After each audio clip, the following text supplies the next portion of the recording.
I impregnated my teacher. Yeah, you heard that right. But let me tell you the whole story from the beginning, because it's not what you think. It all started back in my sophomore year at community college in a small town in Oregon. I was 21, working part-time at a coffee shop to pay for classes, and she was my English professor, Ms. Elena Ramirez. She was 32 with this warm smile that lit up the room, dark hair always tied back in a ponytail, and a way of making Shakespeare sound like everyday conversation. I wasn't some kid crushing on authority.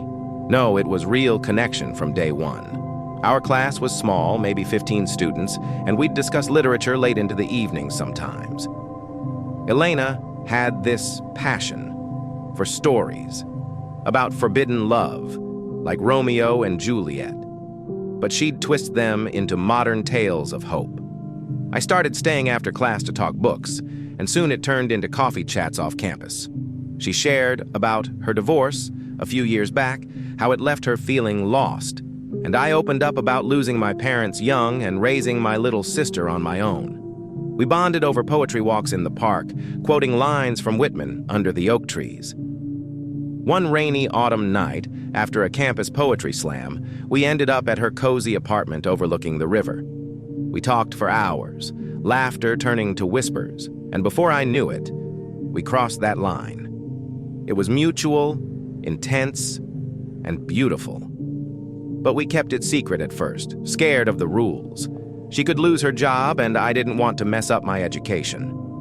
Months passed in stolen moments, picnics by the lake, midnight drives along the coast, her teaching me to cook authentic Mexican dishes from her grandma's recipes. Then came the surprise. Elena missed her period, took a test, and there it was, positive. We sat on her balcony, watching the sunset paint the sky orange, and decided together. No regrets, just excitement mixed with nerves. I dropped out of her class to avoid conflicts, switched majors to business so I could support us better. We got married quietly in a seaside chapel, with my sister as the witness and Elena's mom flying in from Texas. Now, 5 years later, we're in a little house with a garden. Our son Mateo running around with his curly hair and her eyes.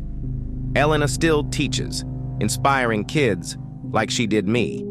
And I run a bookstore downtown. Life's not perfect, bills stack up, but that forbidden start bloomed into something real and strong. Love finds a way, you know? It's our story, messy at first, but full of heart.